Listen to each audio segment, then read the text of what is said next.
Hello, welcome to my video about Rusty Lake. I've been a fan of the Rusty Lake series since 2016. I don't know whether it's the story, the puzzles, the characters, or the just general weirdness of the series that has me enthralled, but nonetheless, I am very enthralled. My name is Mortis Mori, and today I plan on explaining the Rusty Lake and Cube Escape game series. Major spoiler warnings for all the games up until the Past Within. Also, if you would like to play these games for yourself, all of them are on Steam. And I also believe they're on mobile devices, but I'm not a mobile player, so take that with a grain of salt. I would also like to put up a content warning. This game deals with some heavy topics, so be wary of the stuff on the list on screen right now. Please proceed with caution if you are sensitive to any of these subjects. Rusty Lake Paradise. The first known event in the timeline is the birth of Caroline Eilander in the summer of 1750. At some point, she marries Nicholas Eilander and moves to Paradise Island in the middle of Rusty Lake. She has 3 children with Nicholas: Jacob, the firstborn, in winter of 1775, Elizabeth, the middle child, and David, the youngest. Caroline is an alchemist, or at least alchemist adjacent. During her time in Paradise, she finds the elixir of life, or at least the recipe for the elixir of life. This substance grants eternal life. She etches the 10 ingredients onto a wall of a cave in Paradise. She also writes a book detailing the day of the lake, enlightenment, and the past, the future, and the present. At some point, things start going bad on the island. Nicholas attempts to sacrifice Jacob and his memories into the lake. Caroline, believing this is a terrible idea and unwilling to kill her son for obvious reasons, convinces Nicholas to sacrifice her instead. Caroline then helps Jacob escape in a boat, and then she's burned at the stake as her memories are released. It can be inferred from Rusty Lake Paradise, which, by the way, takes place in 1796, that the sacrifice is either meant to stop or has brought upon 10 different plagues. It's unclear what exactly goes wrong with Caroline's sacrifice. Her memories were supposed to go in the lake, as seen in the well, and as Jacob is about to be sacrificed. It could be because Nicholas was trying to keep her memories around in order to look for the elixir of life that Caroline discovered. Or it could be some other reason that we're not yet privy to. Either way, Caroline dies and her memories are scattered around the land instead of in the lake. Neat! Rusty Lake Paradise actually begins as Jacob is returning to the island. Jacob is called back to the island by a letter from his father, telling him about the death of Caroline. Once on the island, Jacob runs into his siblings, his uncle Gerard, his father, and his grandmother Margaret. Paradise is then set upon by 10 plagues. Water turns to blood, frogs, gnats and lice, flies, diseased livestock, boils, hail, locusts, darkness, and the final plague, death of the firstborn. Each plague is banished by returning Caroline's memories to the lake, with all of the work done by Jacob. Although some of the islanders seem resistant to helping Jacob on his quest. Gerard in particular is a consistent obstacle. Each plague is somewhat self-explanatory, but some of them get really weird. For example, in Flies, David turns into a giant fly man that terrorizes Paradise and stabs Nicholas in the head. In Boils, Gerard gets a heart transplant from a clock. In Water turns to blood, water turns to blood, and apparently has leeches in it? Death of the Firstborn is the last plague. Despite banishing all 10 plagues, the Eilander family still finds it necessary to sacrifice Jacob in a giant flaming owl effigy. Hey, just like in Caroline's book. Another reason is that Nicholas is doing it because he thinks it will make him immortal, just like in Caroline's book.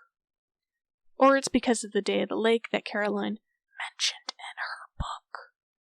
And Nicholas is trying to recreate it for possibly immortality reasons, possibly a reason that we don't know yet. Luckily for Jacob, his mother's memories, remembered the ingredients to the elixir of life. He also finds some statues and masks of a deer, rabbit, pigeon, pheasant, boar, and owl. These animals will be important later. He gives each mask to a member of his family, and then he makes the elixir by taking the 10 elements from his mother's memories, and joins with a corrupted soul, therefore reaching enlightenment. This enlightenment comes with a new form, a humanoid owl, and Jacob is henceforth referred to as Mr. Owl. He turns paradise into a hotel, the Rusty Lake Hotel. Rusty Lake Roots. From here, we move on to the next century. Nothing major truly happens until the middle, around 1859. Aldous and William Vanderboom, who are explicitly stated to be alchemists, are trying to create the elixir of life that Caroline discovered. They succeed in their goal, but upon drinking the elixir, Aldous turns into a crow man. Aldous is now referred to as Mr. Crow. However, when William drinks the elixir, he dies, and he becomes a corrupted soul. Corrupted souls are exactly what they say on the tin. Souls that have been corrupted, either dead or living. Mr. Crow then leaves to see Mr. Owl. William then explores his own dead body in order to receive a tree seed. He gives this seed to Mr. Crow, who then sends it to James Vanderboom, their next of kin. While James is William's nephew, it's unknown whether he's Aldous's son or perhaps some other sibling that we haven't heard of. James then moves in the next year in 1860, and from here, the events of Rusty Lake Roots play out. With William's corrupted soul helping the family with their problems and collecting various body parts from different members of the family. It's unclear whether the family can actually see William or even know that he's around, but sometimes that's implied. James is the first member of the Vanderboom family that we really get to interact with.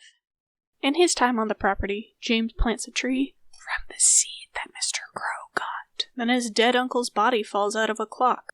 William takes his own heart to be sacrificed. James then also falls in love with a woman named Mary. All in all, pretty eventful. James and Mary are wed, and they have 3 children, Samuel, Emma, and Albert, all born on April 26, 1867. Samuel is given milk, Emma is given water, and Albert is given wine. You can probably tell which one is the favorite. 3 years after his children are born, James finds the basement where William and Aldous made the elixir of life. James gives some of the leftover elixir to his dog and drinks some himself. James dies, and the dog becomes immortal. At this point, I think it best to give an explanation for what the elixir is. From what we've seen in the games, the elixir is able to grant someone enlightenment at the cost of killing another person. With enlightenment comes a new animal hybrid form and immortality. Although if you're an animal, you just stay an animal, apparently. The person must also join with a corrupted soul to reach enlightenment. Enlightenment, the elixir, and rebirth are crucial parts of the story. Anyway, James's tongue is then taken to be sacrificed. 10 sacrifices, 10 family members, 1 rebirth. Continuing on in 1876, Emma, Samuel, and Albert are playing in the backyard, catching butterflies and inflicting some good old childhood trauma on Albert. Then Mr. Crow stops by to talk to his brother. Mr. Crow talks about the sad future of these children, but states that they are important to the legacy. Albert plans revenge on his siblings. In 1884, Emma is impregnated by a flower, go with it, and gives birth to Frank Vanderboom. Albert tries on some masks and stabs a butterfly in 1885. Still planning revenge, presumably. Samuel meets Ida Reisiger. Ida reads the fortune of the Vanderboom family and sees a lot of death and torment, but still pursues a relationship with Samuel. In 1891, Albert makes Frank fall down the well with the help of his friendly uncle Ghost. At this point, we must detour to talk about Rusty Lake Hotel. Rusty Lake Hotel. Hotel is happening concurrently with the Vanderboom's adventures and misery and sadness. Hotel opens in August of 1893 with the arrival of 5 guests. Mr. Owl tells us to help each guest to their rooms. We must prepare dinners for each of the 5 days that the guests will be staying. He tells us to, everyone is worth dying for. And ends his speech with, I'm sure it's going to be a wonderful week. Let's make some memories. Quite ominous foreshadowing. Throughout the week, you must help each guest with whatever tasks they have for you, and then you kill them. You take their meat to be cooked each morning. The order goes Mr. Deer, Mr. Rabbit, Miss Pigeon, Miss Pheasant, and Mr. Boar. On the final day, after Mr. Boar is made into ribs, you go up to the second floor to talk to Mr. Owl. If you find the super secret cigars, Mr. Owl reveals that you've been playing as Harvey, who we will talk about in a minute, I promise. Each guest becomes a corrupted soul, and Mr. Owl traps their memories in a glass case. He seems pleased with your work, and the game ends with a shot of Dale Vandermeer. Another character I get to, I promise. I'm so sorry. In the next year, in 1894, the corrupted souls of the hotel guests escape and they attack Harvey. Harvey either turns into a bird of their own free will, or the corrupted souls force them to turn into a bird. Either way, we never see Harvey in their bipedal form again. Back to the Vanderbooms. Emma is devastated because her son is missing, obviously, and she desperately searches for him. She actually writes him a note, and when Harvey's attacked by the corrupted souls of the hotel, they come to her window. Emma then ties the note that she wrote for Frank around Harvey's neck. In the next year, 1895, Ida and Samuel get their wedding photo done, with their son Leonard, Grandma Mary, Albert, and Emma in attendance. Leonard's age can't be quite determined at this time, but he looks very young, and it's possible that they got married before they took the photo. Ida actually smiles in the photo, but Emma is still wearing mourning clothes for obvious reasons. In the summer of the next year, Emma is painting a portrait of herself hanging from a tree, with William watching her. She then replicates the photo, and William takes her tears to be sacrificed. That same winter, Ida, Samuel, Mary, and Albert play the lying game. The newspaper talks about Emma's death and an incident at Rusty Lake Hotel. A bird-like corrupted soul appears in the window, and Albert gets his deer mask. It is also revealed that Albert seems to be obsessed with Ida, and that Ida knows this. 8 years later, Samuel, Albert, Leonard, and Ida create a family band. They play a little song for Mary, and then everything goes terribly, horribly wrong. Ida and Samuel disappear, Leonard is curled up on the floor, and Mary is dead. Her teeth are taken as sacrifice. Soon after, Albert uses dolls to kill both Samuel and Ida, as he's wearing his deer mask. Samuel and Ida's eyes are taken as sacrifices. 5 years after that, Albert is hanging out in his secret basement that he has. Here it is revealed that Frank is alive, and that Albert has been keeping him alive and trapped in the well for all these years. Albert then uses some mad science to create a child with his and Ida's DNA. No, I'm not going into detail. Albert and Ida's child is named Rose. Another 5 years go by, and it is the spring of 1914.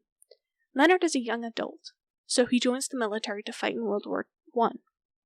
This casually reveals that we are in an alternate timeline, because Franz Ferdinand was assassinated in June, but in the Rusty Lake world, war is declared in spring. That means that there is an entirely different set of circumstances that led to a war in Europe, which means Rusty Lake happens in an entirely different universe, and or the date just got mixed up. 4 years later, Leonard returns home, wounded and in a coma. William patches him up, and we go into his brain somehow. It is revealed that Leonard was wounded by a grenade in a trench. He has visions of Mr. Crow, his parents, and Albert. Luckily, Leonard was able to put a gas mask on, and he survives the explosion.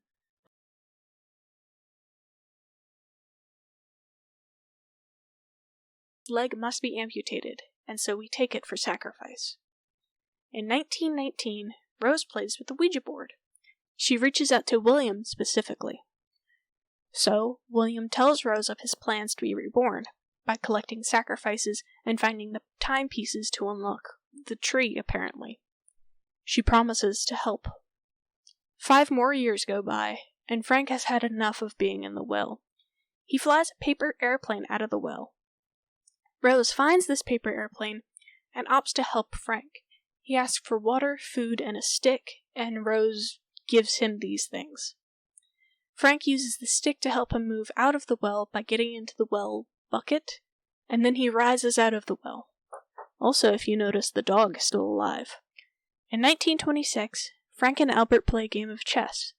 Frank strangles Albert to death, and Albert's brain is taken as sacrifice. Good riddance. A year later, Frank finally takes a bath, and his hair is cut and then taken as sacrifice. 2 years after that, Leonard digs in the backyard for treasure and finds the bronze timepiece, one of the keys needed to unlock the tree. In 1930, Frank looks up the stars from a telescope. One of the constellations that he sees becomes his mother, who tells him to read her letter.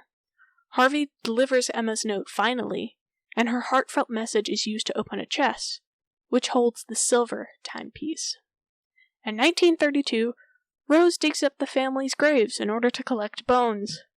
Here we get some of the deaths in the family, or at least the dates for them. And we also see that as the last triplet to die, Albert placed his grave between Ida's and Samuel's final resting place.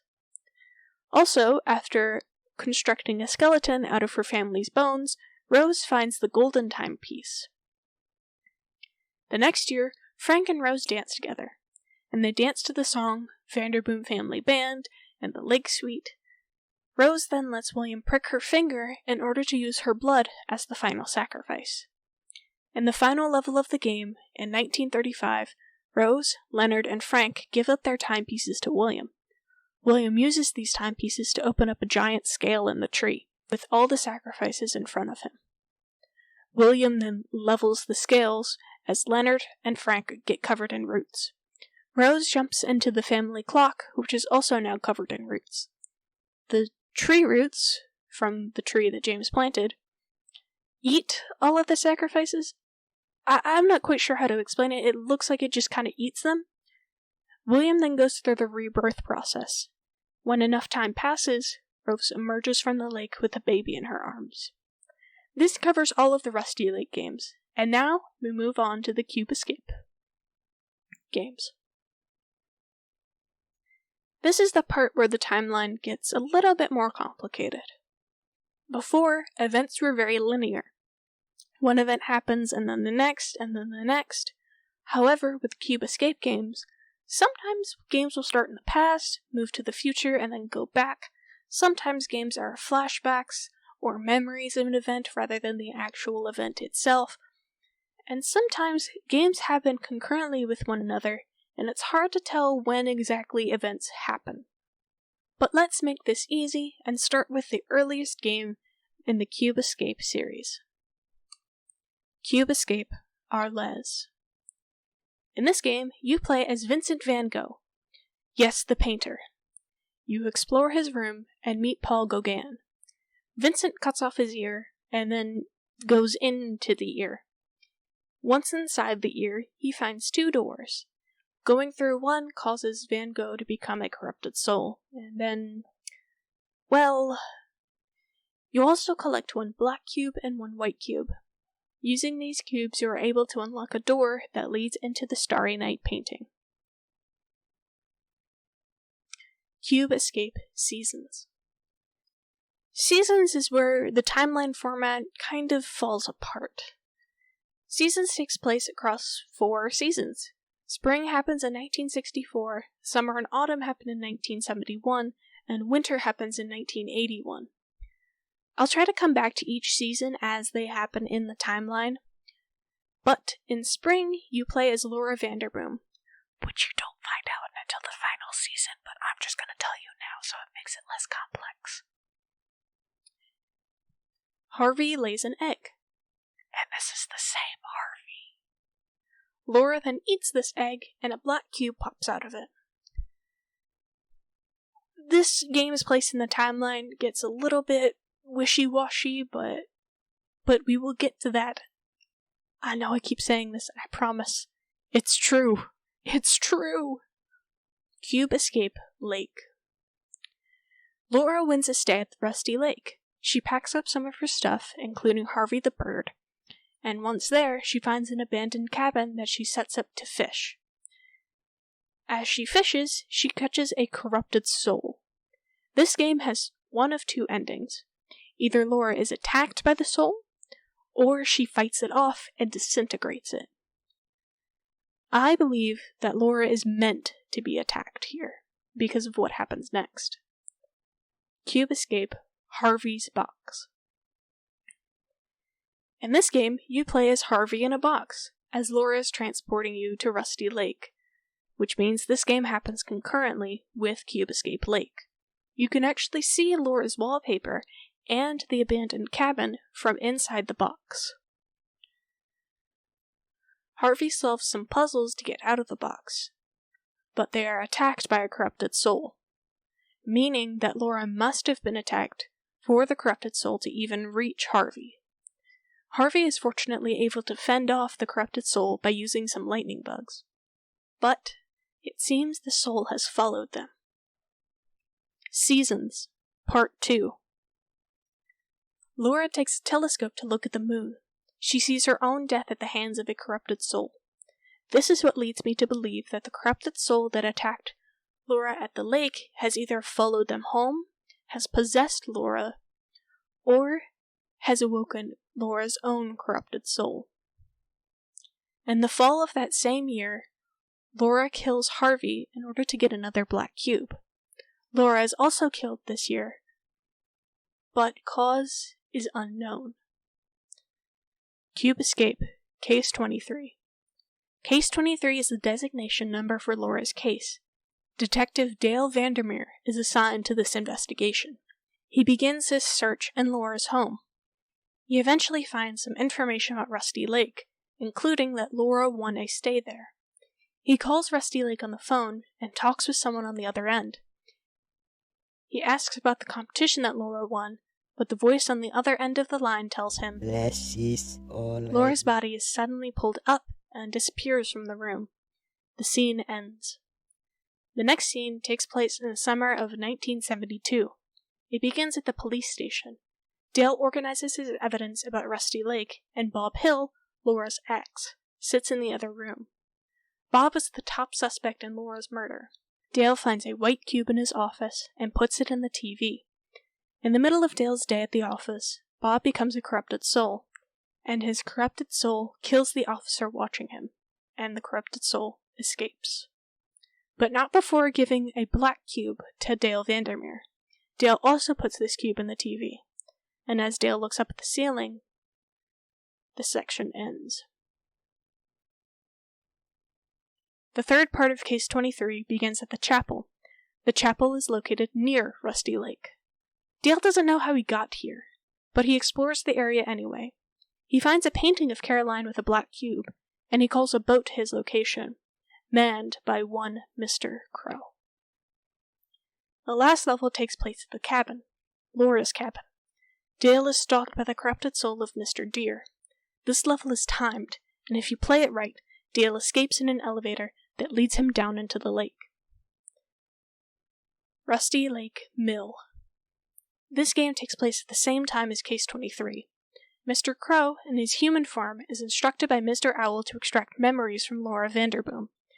Mr. Owl also warns Mr. Crow about extracting painful memories. Mr. Crow gets a call from Dale Vandermeer. Dale asks about the competition that Laura won, but Mr. Crow tells him that the competition is already over. Dale then places cubes into a TV. Next thing we know, Dale is passed out outside the chapel. Mr. Owl then uses Dale to call forth a storm. The storm then powers the mill, and Mr. Crow receives the body of Laura. He starts the extraction. With the help of another old woman, likely Mr. Crow's wife or friend, also if her animal form turns out to be a sheep, then I called it. Mr. Crow extracts the memories from Laura, and gives them to the lake. He also extracts the bad memories, the ones Mr. Owl warned him about.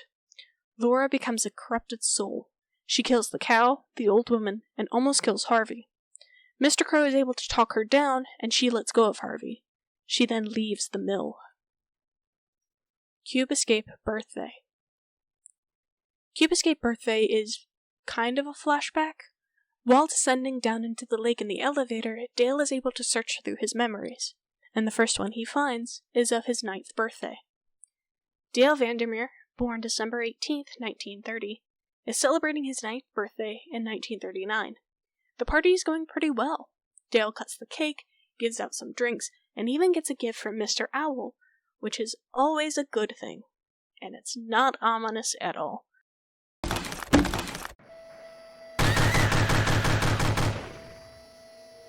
Dale's whole family is gunned down in front of him.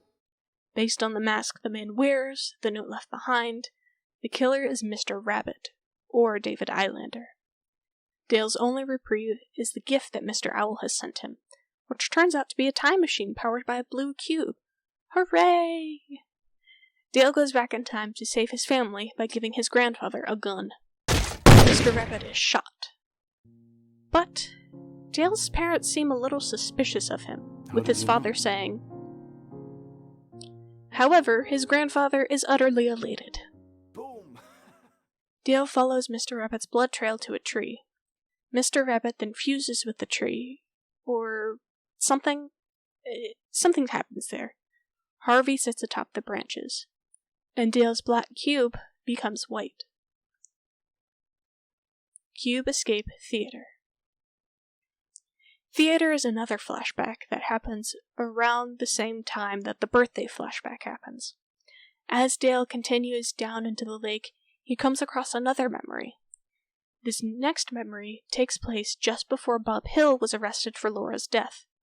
Dale finds Bob drinking at the Rusty Lake Theater. It seems that Laura's death has affected him immensely. The bartender is a disguised Mr. Crow. Bob drinks at the bar. The bartender asks Dale to Give that man a drink. And Bob won't talk until he gives him a drink. So, Dale makes him a screwdriver cocktail. A screwdriver then falls out of Bob's mouth. Bob also has a very important photo in his pocket. The photo is of Laura, and there's a note written on the back. The note is written from Laura to Bob, and it's basically a breakup note. The main detail is that Laura mentions that she will be staying at the lake, likely meaning Rusty Lake, so the breakup likely happened before Cube Escape Lake, either before or in 1969. The show then starts. Mr. Owl appears and introduces us to the theater. He also says that there will be 6 plays about the past, the present, and the future. The first play is Lady of the Lake. She asks you to balance the substance of my She then gives Dale a flower from her mouth. The signs is the next play.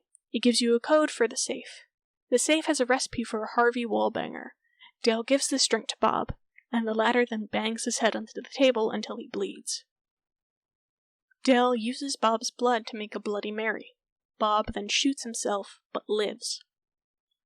Dale walks around in Bob's brains and finds 4 white cubes. Then the next play starts. The Fish and the Parrot is a play about Harvey, a fish, and an egg. At the end of the play, Dale watches as a fish flies away. For some reason. Then Mr. Crow has his own intermission, or intermezzo. Remember the Seasons is the next play. Dale must match the picture in Bob's pocket. 5 frames fall down, 4 are meant for the white cubes, and these reveal a code that allows Dale to access the black cube hidden behind a door in Bob's brain. Putting the black cube in the last frame reveals an image of Laura. Matching the frame with her face kills her. The last play is The Mill. Mr. Owl opens this play and warns us that messing with Bob's memories has caused him to become a corrupted soul. This puzzle deals with the Samsara wheel on the wall. Samsara, in this case, deals with the concept of rebirth and is commonly associated with reincarnation. Bob goes into the bathroom and turns into a corrupted soul. Matching the windmill to the Samsara wheel completes the final play. Mr. Your Owl mind then is tells reaching us a this. higher state of consciousness. You are learning about your past and your future, what you may become. Now, continue your journey.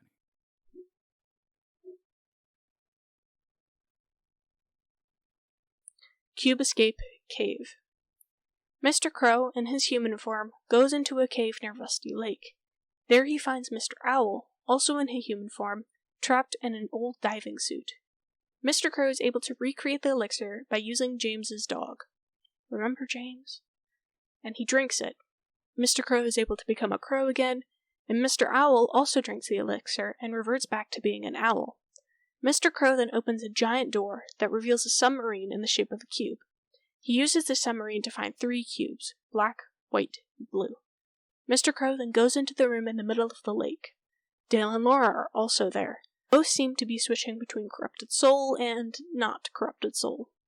Mr. Crow then uses a machine that is connected to both Laura and Dale. He uses the 3 cubes that he collected in the lake and creates a golden cube. Dale, still unconscious, walks to the elevator, and Mr. Crow hands him the golden cube.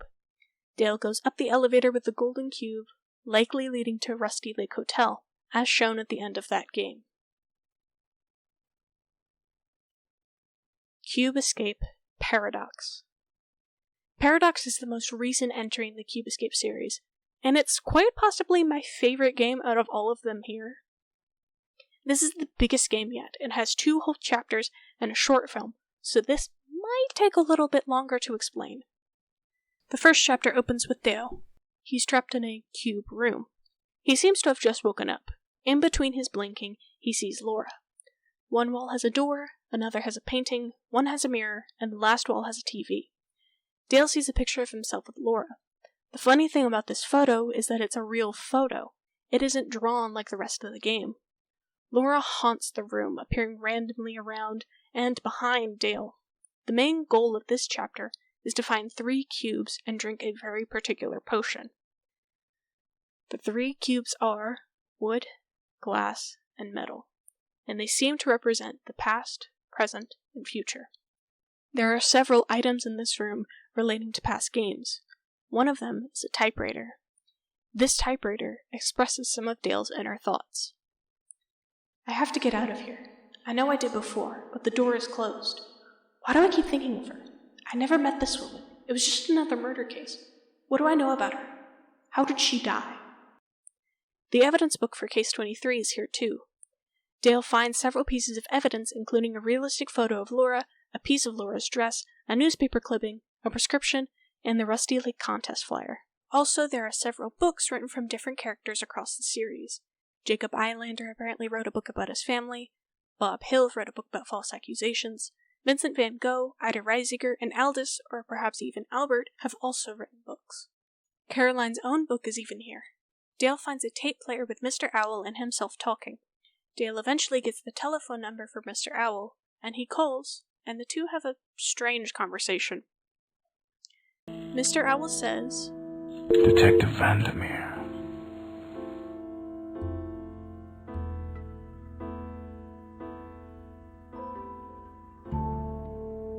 Hello? I do hope you're enjoying your stay. Where am I? A place to empty the mind. What? Be warned, some find this place hard to leave. How do I get out? Look through the keyhole.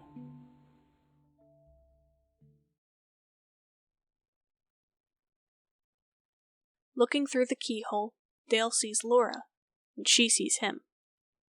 There are also several large files that fill the drawers of some of the cabinets. Some include characters from the game, but most of them are real people. This is where we get some birthdays for some of the other characters in these games. After solving a few puzzles, Dale is able to look through Caroline's book. Caroline details the path to enlightenment. She also details the creation of the elixir and the Day of the Lake from Rusty Lake Paradise. One will find death, the other enlightenment. The book also talks about the lake itself, how it extracts memories. Caroline's book also talks about how to balance past lives and reflecting on the past, present, and future. Caroline, in particular, seems to have believed that the Chosen One would be an owl, although the Chosen One exactly doesn't really have an explanation. After some more puzzle solving, Dale becomes a corrupted soul.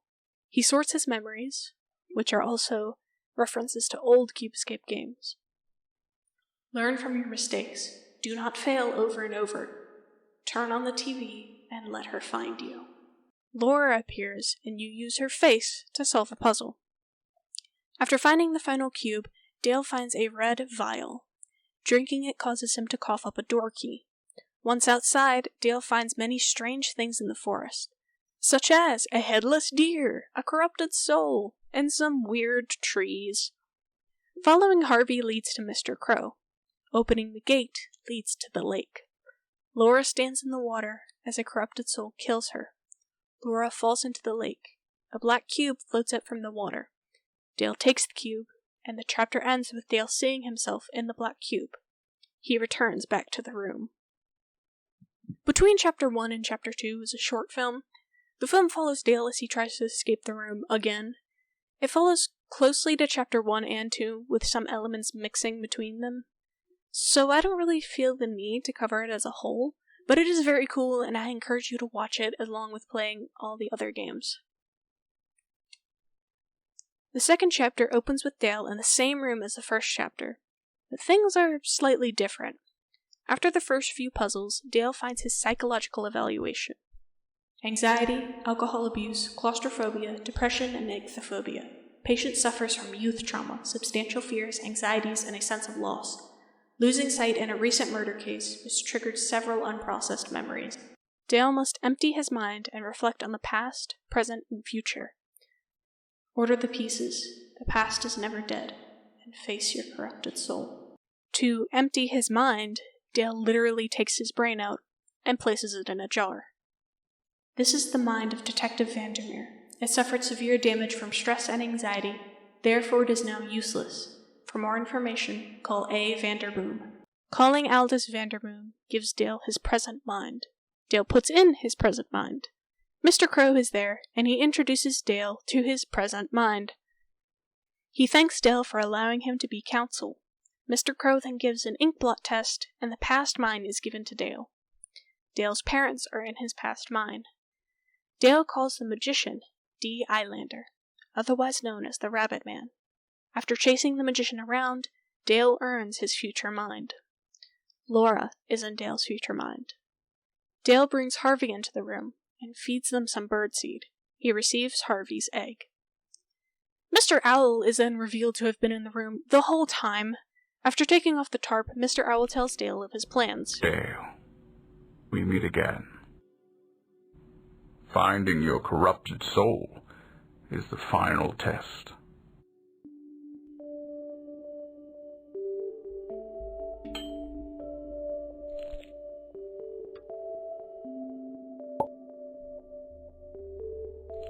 Once, I was a man like you.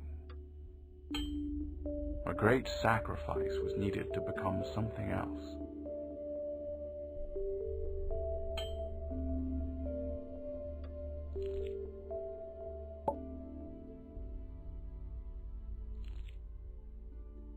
My time is limited, Dale.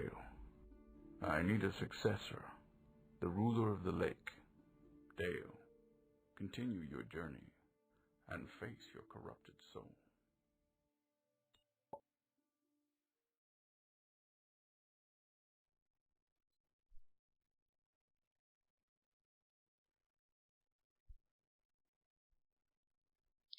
Dale finds the blue vial and drinks it. He becomes a corrupted soul.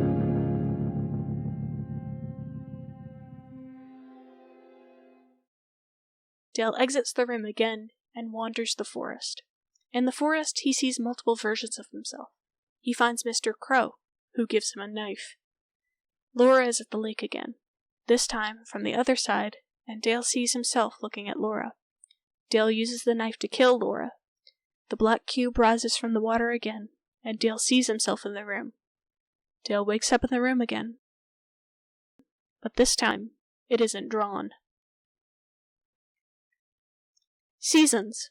For the last time. Laura is revealed to have been a corrupted soul. Using the blue cube, she changes some things in the past in order to give herself items in the future. She uses these items to power a telephone and cleanses herself of her corrupted soul. Now, on to the other games. Samsara. Samsara is a short game.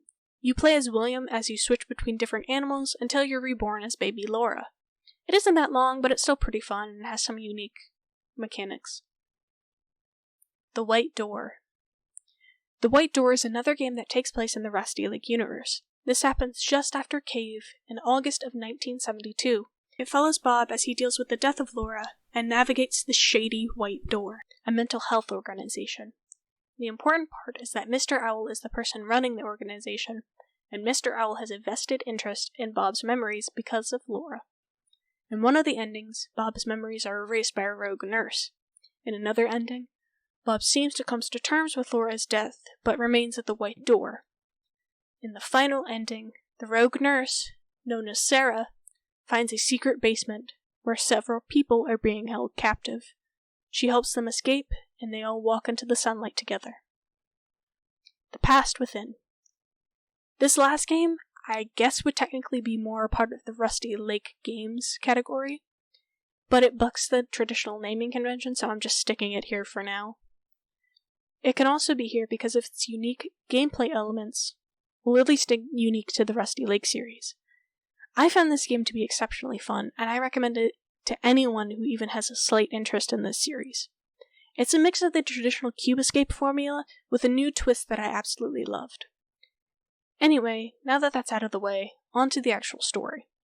You play as Rose Vanderboom after Albert's death, both in the past of 1926 and the future of 1984. You carry out his final will and testament. In the past, Rose gathers pieces of her father's corpse to give to her future self. Albert's body then becomes a corrupted soul. With the help of her future self, Rose gathers bone, blood, and flesh in a strange box that her father built. Albert's corrupted soul then gives Rose a golden cube. In this cube, we can see an older version of Rose in a lab. Past Rose puts the golden cube in the box. Her future self is able to take these elements from the past and reconstruct her father. Once he is alive again, Albert is ecstatic to see Rose. He then explains how time works at the lake, namely that it doesn't. This is why the past can help the future and the future can help the past. Time is non-existent in Rusty Lake. This specific scenario seems to be facilitated by the box that Albert built. Its purpose appears to be connecting the past and the future. Rose then joins with her past and future and becomes part of the lake. Albert seems pleased to be alive though, which is something I guess, until he also becomes part of the lake. This is the most recent game in the franchise, and the most recent date being 1984. And that's it for the games. I know that's a lot of information, so I'll try to pare it down in this next section. Summary. So, for the most basic plot of the whole series, Jacob Islander, who was supposed to be sacrificed to the lake, escapes Paradise Island with his mother's, Caroline, help. He returns only after her death due to a sense of duty, guilt, and possibly memory loss. He later becomes Mr. Owl by using his mother's alchemy, joining with a corrupted soul. Years later, two brothers attempt to recreate Caroline's experiments. It is a success. One brother becomes enlightened, Mr. Crow, and the other dies, just as they are supposed to. The brothers' house is passed to their next of kin, James, William's nephew and possibly Aldous' son. He inherits the house and has a family of his own. The house is haunted by the spirit of William, the brother that died. Members of the Vanderboom family can possibly see the spirit, and William often helps them with tasks. As family members die, their body parts are collected to be used as sacrifices that will let William be reborn. Albert, one of James's sons, is often the catalyst for many of the family's deaths, including his brother, his sister, and his sister-in-law. Albert also creates a box that allows the past and the future to connect and communicate. Rose, Albert's daughter, uses this box to contact her future self. After all of the sacrifices have been collected, William uses the timepieces to open the tree. He begins the process of being reborn. Rose hides in a clock while the last of the Vanderbooms are killed by roots. Rose and William, reborn as Laura, emerge from the lake. While this is going on, Mr. Owl entertains 5 guests at his hotel. These guests are likely reborn versions of the Islander family, but this is unconfirmed. I say this because of the animals that they are, and Mr. Owl's vested interest in them. The guests are killed over the course of the week, and their corrupted souls are trapped in the hotel. One day, the spirits escape.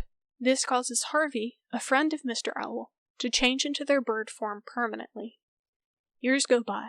Laura Vanderboom, struggling with her mental health, wins a trip to Rusty Lake.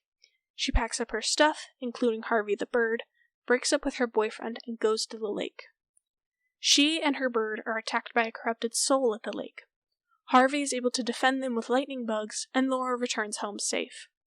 Although it seems the corrupted soul has followed her, possessed her, or awoken Laura's own corrupted soul, as she is killed a few years later. Dale Vandermeer is assigned to the case of Laura's death. As he searches her home, Laura's body is taken by an invisible force.